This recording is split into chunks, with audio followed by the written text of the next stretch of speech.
All right, we now welcome on a man of movement, an individual who puts the state in motion. From the Missouri River to the mighty Mississippi, RAGBRAI director, Mr. Matt Phippen. Welcome. Hello. Welcome, Matt. That's a great intro. I appreciate that. The man of movement. He is. Yes. He is. He gets the state on wheels. Did I say your last name right there? You nailed it. Phippen. Yep. Right on. Matt, the countdown is on. We are just about a month away from RAGBRAI 2026. 32 days, if you're counting. We're counting. I know a bunch of other cyclists are. throughout the country got their eyes locked on July 18th here. Wild how fast that actually goes. I know I just participated in my first RAGBRAI experience last year, and I'm planning to sneak out another day again this year. I'll let you know what town I'm thinking here when we discuss the route. But Matt, if you could briefly cover your background, kind of where you're from, and how you got ultimately involved in the RAGBRAI. Yeah, absolutely. So right now I'm sitting in Vinton, Iowa. That's where I live with my 3 girls and my wife. My wife's a school teacher. I have 3 daughters that go to Vinton High School. I should say one daughter graduated, other 2 in Vinton High School. I started with RAGBRAI in 1990, I will say. I was 10 years old. I was a boy in my parents' backyard, seeing all these bikes kind of come to my backyard, and Owine hosted that year. Instantly wanted to ride, but my mom said, "You're only 10, you need to wait a little bit." So I graduated high school in 98. My buddies and I grabbed our bikes and did our first RAGBRAI and kind of fell in love. It was the worst experience of my life. We didn't train. We didn't know what to do. We had bikes that weren't good, but we kind of got hooked on this thing called RAGBRAI. Moved out of the house, thought I wanted to be a cop because my dad was a cop. Found out in life I'm not a cop. Got hooked up with Shields All Sports in Cedar Falls, Iowa, and kind of fell in love with bicycles. They gave me the tools to be a mechanic, so I learned how to wrench on bicycles. They had me running a bike shop, and kind of got hooked into the cycling category. Transferred, years down the road to Coralville, Iowa. It was the biggest bike shop at the time. I was running that bike shop for the company, and this thing called RAGBRAI was still a big deal, and there was no opportunities with big box stores on the route. So I kind of got a meeting with the director at the time. His name was TJ, and we kind of just talked through a possible sponsorship, and Shields became the official sporting goods store of RAGBRAI. So did that for a while. We were on route, so we'd find key spots on the side of the road. I'd give swag out to the riders that came through. Got to be a part of the ride. Did pre-ride for a lot of years with TJ in that group, which was the route inspection ride. And it got to a point where there was some turmoil early, in 2019, there was a little bit of a shakeup, new director in 21, and a friend of mine who's pretty connected in Coralville said, "You're going to be the next director of RAGBRAI." And we kind of just laughed. We were drinking beers in Waterloo, and I said, "Sure, whatever." I mean, I had a plan with Shields to retire there, and long story short, I got a phone call from RAGBRAI, and they asked me to be the next director. We were laying in bed, my wife and I, and she said, "Go for it." So now I'm talking to you today, 5 years later. One of the coolest jobs in the state, you could arguably say. Hands down. Yeah, so it sounds like you've been surrounded by bikes your entire life. Quick question. You said you started, so you're from Owine, right? Yep. And you participated in your first RAGBRAI when you were 10 years old. Where'd you go from Owine to where?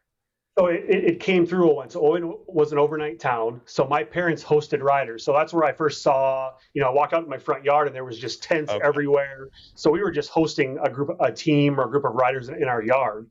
My first year was 98. I think we went through Tama that year. And obviously you guys know Tama is super hilly, and we were just miserable, sunburned all week, didn't have any money. I mean, we were just, begging for scraps because we just didn't know what to do. And then, just became a part of it after that, and I've been a part of it ever since. It's your description. Yeah. Well, yeah, the hills of Tama are no joke, but your description of your first ride is very similar to mine. That was Ames to Des Moines, which is not a very long trip, but it felt extra long for me. And I know Nate's was last year, so I planned it perfect that was the big 50th, so it was also really really busy. But yeah, Nate's was last year, so we both rode during your tenure as the main man, and from at least what we can tell, you've been doing a great job. So thank you. Before we're gonna preview the 2026 route here, followed by some questions. Could you briefly describe how last year, through your perspective, how RAGBRAI 2025 went? It was one of our best years ever. When you look at the amount of riders that came to Iowa, the amount of countries that came to Iowa, being able to add another state to the route, it was a first time thing. So there's a lot of really, really cool things that happened with that. Our social media got 1.5 billion touches, over the course of, the event, which is insane for us. But no, I think if you look at, the ride as a whole, we did have, last year, as you guys know, Windy Wednesday, a hard day where they had 15-mile-an-hour headwind the entire way. We had, a night where people woke up floating in campgrounds because of a storm that came through. So it wasn't this picture perfect week on a bicycle where the weather was fantastic. It was hard, and people thought it was hard. But we had one of our best years, from a merchandise of what we sold. And like anytime you have merchandise that has red, white, and blue in it, and it's tied to planes and America, like it's going to sell. But overall, like I said, if I could go back and figure out what that secret sauce was, I don't know what it is, and I try to replicate it every year. I think this year is going to be another great year, just based on what we're already seeing. But it was definitely a fun year. Yeah, I remember that storm last year because I rode the day after from Iowa Falls to Cedar Falls for my first ever time hopping on the wheels in the RAGBRAI. And I remember I was just sitting in my bedroom at night just hearing the loudest thunder and lightning all day. And our business partner and good friend Scotty did the whole stretch last year. So I think to Iowa Falls was an option to do 100 miles that day, maybe. Coming in that day, I think he did. Yep. Okay, so he had a long day, headwinds, 100 some miles, and then nothing but brutal storms all night. And you get there, it low-key looked like a war zone some places, and that's what you're going to get with Mother Nature sometimes. But it doesn't stop the spirit of RAGBRAI. Like, it's infectious. You immediately absorbed it when we first got there, and I just ended up having one of the best days ever. Of course, I had one of the easiest routes of the trip, and that's why you love the RAGBRAI, right? Not every day's perfect. If it were easy, everybody would do it. So that's the dopamine people get from completing the full journey. Yeah, I think you nailed it, right? I mean, it's you're on a bicycle, you're exerting yourself, it's hot, it's hard, but the one thing and the secret sauce of RAGBRAI is the towns and the people. When you get to a town and you're exhausted and you've just had your butt kicked for the last 20 miles, you see all these kids and the town like welcoming you to this community, and truly the red carpet is out for you, and you feel like, man, they did all this for me, and they did it for you and 20,000 other people too, right? But you just have this lift of, wow, this is so cool. And then in your brain, you're like, man, that last 20 miles wasn't that bad. And you can make it another 10 miles, and they just keep feeding you across the state. You're right. You're so right. Like when I bike like 3 to 4 miles at a time. I'm not a big biker, and I'm thinking, my God, how am I going to do 50 some miles a day? And you're right. It's the energy of the bikers around you showing up to town. You feel special for once, and I really appreciate that. All right, Bryce, if you're ready, should we attack? Let's give him our opinion. I think we get right into 2026 route. I'm really excited to hear what you have to say about it, Matt. We did a breakdown, I think, back in February, and kind of talked through the towns that we were looking forward to and what riders can look forward to, and definitely excited to see what you think of this year's route. Sure. So we're kicking off. Tell me is it Onawa or Onawa? Onawa. I'm completely wrong. Onawa. I've never actually heard of that town. I'm pretty familiar with the state. Kicking off Onawa, going over to Harlan, through Guthrie Center to Boone, and we're going to start working our way up to northeast part of the state. Go to Marshalltown, and Matt, this is where you had no mercy on the bikers for Marshalltown to Independence. I'm looking at that route. I'm a truck driver. I attack that route all the time. It's tough to do in a truck, right? Yeah. Diesel. Yep. This is going to be a day. But then they have Dyersville to look forward to after, and that's where I come in. I'm going to do Independence at Dyersville that day. I picked my sweet spot, and then we're going to cap it off. Flattest, shortest, easiest day you picked. Good job there. Yeah, I'm smart. I like that. So it looks like if I did my math here and I did my research correctly, 391.4 miles total, making it one of the shortest routes ever. Yep. So when we initially announced it early on, there's a lot of things we just didn't know until we actually started really truly diving into it. So right now we're over 400 miles, so it's not the shortest route on record, Okay. because that does change. There's Mhm. always road construction. This year we have a bridge out. We have some issues that popped up that we didn't know, but we're still going to be one of the shorter routes. But the first 2 days are days where you're going to do 7,000 feet of climb, so they're no joke. But yeah, you're going to be in that 400 range when it's all said and done. Right. So I see it's like the 10th hilliest route. Is did that factor into it a little bit? Like, hey, we got a short route this year. Can we make it hilly? Can we make it a little bit more challenging? Well, like in my role, I try to make as many people happy as possible. I mean, I can't have a flat route, a short route, and just make a small group of people happy because it's easy, right? Mhm. I can't take everybody south and find all the hills and take souls all week, because it's just too hard. So you try to find, in my spot, a blend of a little bit of everything. So first 2 days you're going to have hills, but you're dealing with 60 miles, so there's a lot kind of jam packed into that. The third day you get a little bit of a break. You have a longer day 5, which you're talking about, and then you end with 2 easier days at the end. So you kind of give, if you look at the route overall, there's something every day that appeals to some rider. If you want hills, we got hills for you. If you want flat and easy, we have that for you. But the one thing that will appeal to everybody is Iowa's gorgeous, and no matter what day you're riding, you're going to have amazing views and amazing towns.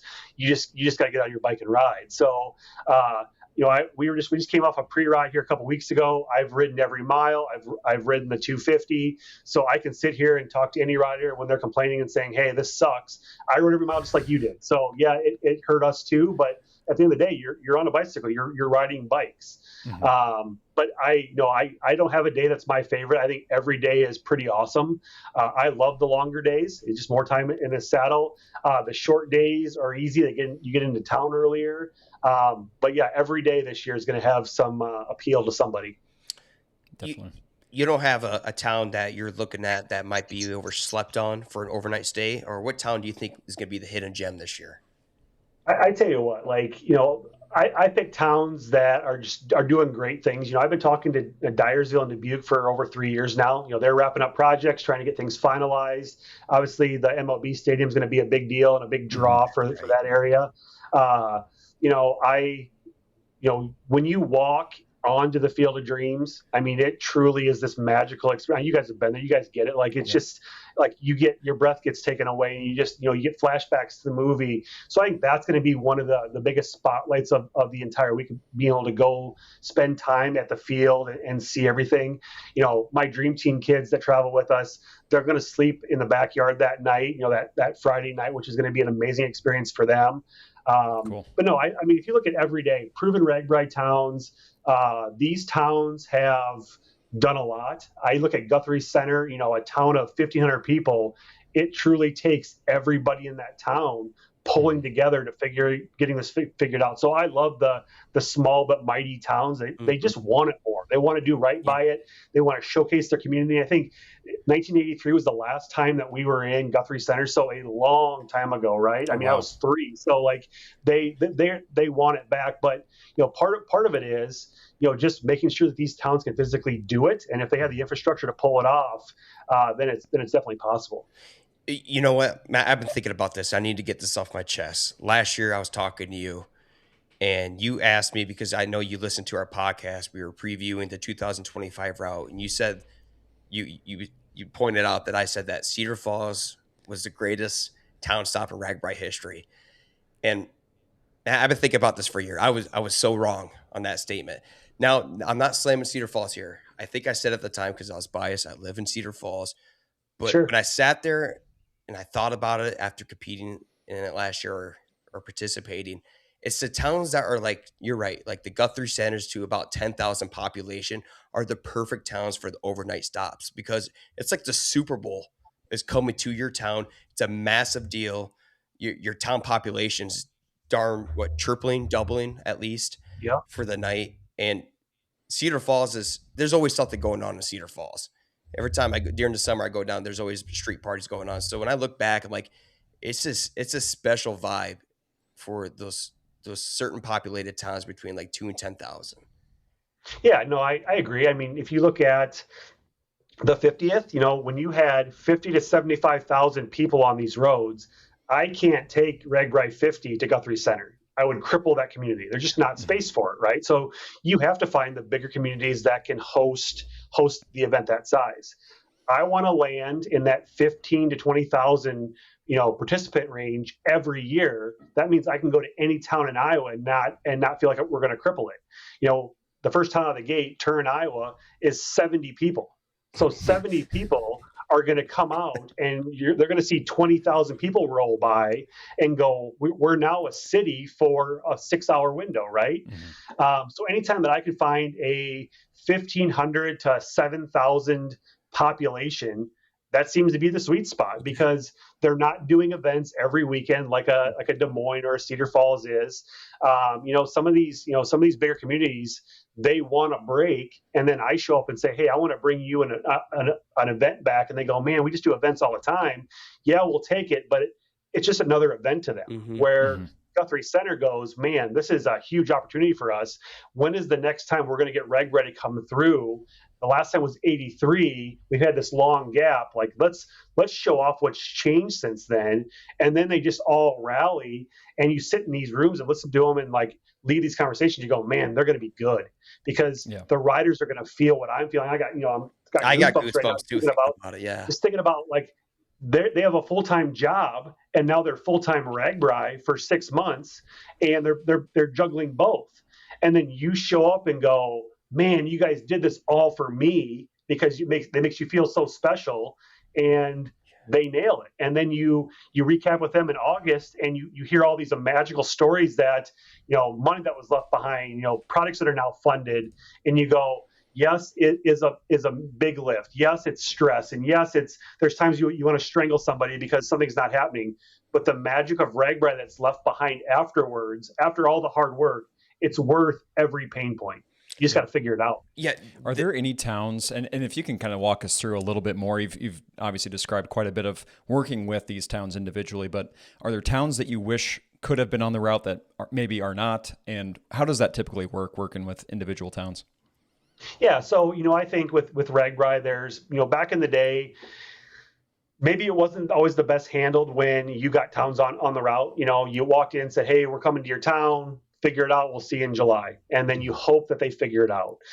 Most of the towns back in the day didn't get any funding. So when I kind of came into the role and started asking questions, I was blown away that no pass-through town, so a Turin, Iowa, wasn't getting funding from RAGBRAI to pull off this event. So now this group is saying, okay, we got RAGBRAI coming.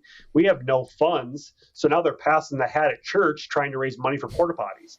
That can't happen, right? So we kind of changed the game a little bit and said, okay, we're going to figure this out to make sure that towns, when Matt with RAGBRAI walks in with my shirt on, they don't fall out of their chair and hide underneath the desk and hope that I leave. They're excited to see me because of what is possible. And part of that is just having funds to be able to pull it off. So when we looked at what does that look like for us, every overnight town gets $50,000 from RAGBRAI. Every meeting town gets $10,000. Every pass-through town gets $5,000. We do stuff for the counties, but we want them to feel like, hey, you can pull this off. Here's funding to get it started. You still need to go out and raise money and find sponsors and do all the things you need to do, but know that you're not alone. And I think that was one of the biggest game changers for us, because now you're getting towns and towns talk after a great experience that say, hey, we had a great year. We loved having RAGBRAI here. They took care of us. They saw us 20 times over the course of a year. We weren't alone.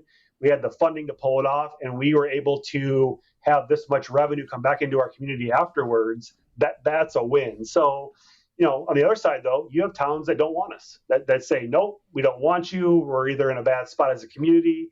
We don't see how this is possible for our town to pull this off. So now it's my job to kind of help show them how we can make it work. But, I think, my role right now is, until I can say that I've been to every town in Iowa, me and my leadership team, and been able to pull it off, I will still fight the battles of, all these drunk cyclists come to our town, they trash it, they drink all our beer, they leave us with the bill, and our town loses because of it. Until I can show them that that has changed and that's not the same scenario anymore, and that we're here to support you and help you and truly, show the world why we live in Iowa and we call rural Iowa our home. That's what RAGBRAI is. So I want to go to your town. I want to bring 20,000 of my closest friends to visit, and I want you to show every one of them why you love your hometown, why you don't want to move out of it. And I think that's the win for us. I think that is the win. We still get some of that when we have conversations and clips get some traction on TikTok and Instagram, and that sentiment will fade, I believe, with that mentality. Do you know what the typical town is pulling in overnight, between overnight towns and pass through? They're all different across the board. One town that I'm super proud of was Guttenberg, Iowa last year. I think on your podcast, you guys kind of broke down the towns, and you guys thought that the end town is the town that loses, right? Because you're there at the end, and everybody packs up and they go home. And I'll tell you that that's the town that wins, because you get those riders. The Saturday before they get there, they load up there in their shuttles and they drive out. So a lot of times they camp it in Guttenberg, the night before, they eat there and then they leave. But what they also get is long-term parking. So you have people that pay to park in Guttenberg. They leave their vehicles there for an entire week. And, if you look at social media, Guttenberg was able to give back $200,000 from money generated from RAGBRAI based on them running a smart business, them chasing certain categories, nailing long-term parking. Now, I would love to tell you that every town is in that ballpark, but you have to be smart. I always tell the towns, invest in the things that you're going to be proud of. Use the RAGBRAI money to repaint the mural that's downtown, to buy plants for the pots that are in your downtown. Don't bring a stupid bouncy house in that costs you $1,000 that no one gives a shit about. Yeah. Bring things in that you're going to be proud of, that will live in your community the day before, the day after. That's how you win. And you run a smart budget, and at the end you get money coming back in. But it's not just the town that wins. It's all the local organizations trying to raise money for the splash pad, new singlets for the wrestling, the girls team, all these things that riders want to see, good go back into the community, because our riders want to know that, hey, we were able to help this town thrive because they just gave me an awesome experience for my vacation. So I want to leave some stuff behind. So that's the goal, right? Yeah. Matt, good point there about how it gives back to the community. So I'm from Laguna, and what was the last year? Was it 2017? We were there in 2022, I think. For me, that was my first year. We were a pass through in Algona. It wasn't the overnight stop, though, was it? No. Okay, I'm thinking the last time was an overnight stop, and the following day, a pass-through town was a small town of Wesley, Iowa, and I remember how ecstatic the people there of Wesley, Iowa, of the revenue they brought in from just being a pass-through town. They use that money to help renovate their baseball field in town, buy a bunch of equipment for the Little League baseball teams, sporting events, all sorts of things like that, and kick money throughout the town to upgrade these projects. And it was just the biggest deal I've ever, just through being a pass town. So the economic impact is just wild, and how giving these RAGBRAI riders are. Yeah, I tell a story from last year. We were in a town that their goal was to make as much pie as they could possibly make, and these 3 pie ladies, and picture your grandma, but just these 3 adorable little ladies made all this pie, and we came back in August after they sold out of all their pie. They had $18,000 in profit. So now you have these 3 of the cutest ladies that were so giddy because they had no idea where to start spending money. They wanted to go shopping and buy things for the church, and they had no idea where to start because they've never had money before at this level. So, that's just the power of pie on RAGBRAI. If you have homemade pie that is made by the pie ladies, that has their thumbprint pressed into the crust and it's been hand rolled, it sells out. But if you go out to Hy-Vee and buy prefab pies that have this fancy crust, the stacks sit there because no one wants them, because it's not homemade. So it's just, just a powerful thing that was left behind, because riders want the pie. The ladies showed up and made the pie, and then $18,000 is sitting in their account for spending for later. That's so cool. So when you're pitting this route together, you can use previous years as an example too, Matt. For 2026, how many different versions of the route existed before the final one? Yeah. So I think we're at 7 or 8 right now after it's all been said and done, dialed in. For me, it starts on a paper map. So I literally lay a paper map, and you can kind of see I got a big map here next to me that I kind of start looking at. But I take a paper map, I pull it out, I divide it into a north, a central, and a southern, sections. I then chunk it 7 different slots to get 7 days across the state for the most part. And then I just start circling towns that I want to go visit. I also, I have a 3 to 5 year plan, so I know kind of where we're going for the next 3 to 5 years. But I want to hit spots that we've maybe not hit in a while. And I think one of the biggest changes is our partnership with DOT and State Patrol. We had a town last year, Armstrong, Iowa, who's on a state highway, told me that, hey, we were told years ago RAGBRAI would never come because we're on a state highway. And my pitch to the DOT and to the State Patrol is, I don't care what road we go on, whether it's a county road or a state road, as long as it's a safe road and it's a good road. So, finding ways to get on some of these bigger roads. Now, I'm not going to put riders on, 380 or 80 or Highway 30 for all, for all day. But if there's times where we need to hop on a big road for a little bit to get somewhere, I say we figure out and try to make it work. So once I get the paper map done, I feel really, really good because it looks great. It's a beautiful route. I just don't know what I don't know. I don't know about projects. I don't know about all these things that could turn it in a different direction.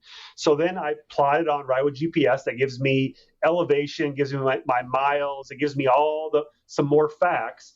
And then we kind of lock ourselves in a room with DOT and State Patrol and go mile by mile. And they tell me all their projects that they have.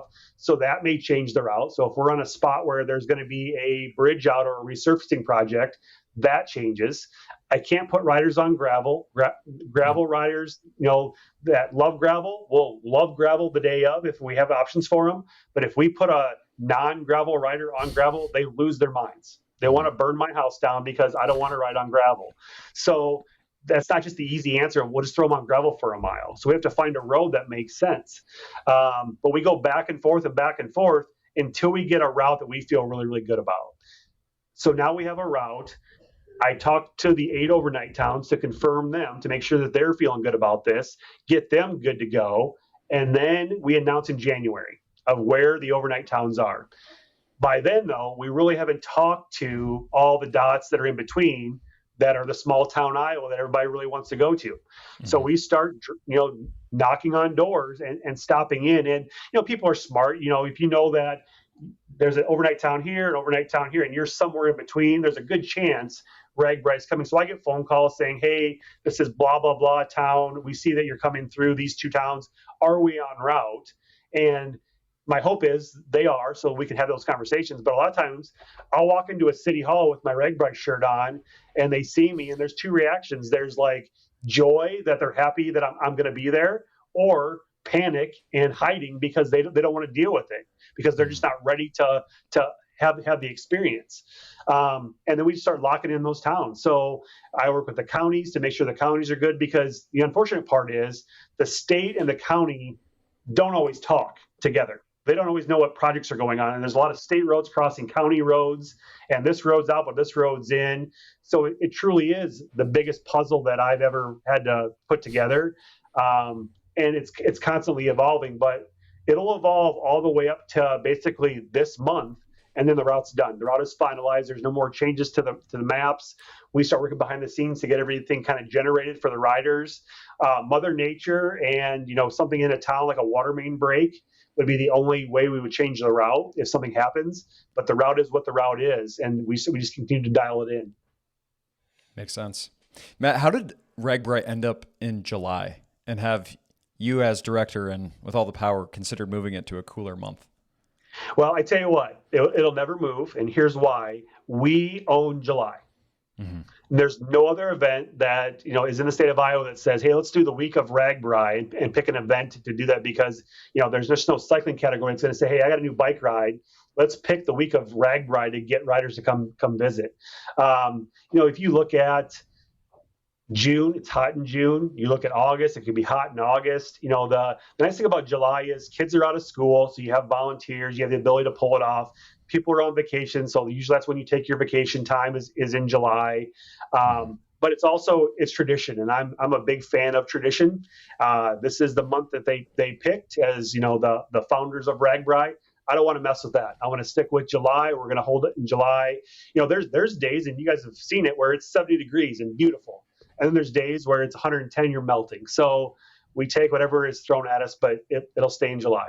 Makes a ton of sense. And you're a loyal steward for being a purist and keeping it in that month. It makes sense. I mean, you also don't probably get the variability of weather as much. So like, yes, you deal with the heat, but you also can kind of guarantee that you're going to have a majority of nice days, little less rain than May, June, and definitely like September, October. Makes a ton of sense. What, as I'm getting a feel for your job, Matt, you're driving all across the state, you're biking all across the state. What are some of your favorite towns that you visited in your time as director and even before? Well, I think every town that I've visited, there's something that, they've either done for us as an organization or done for the riders.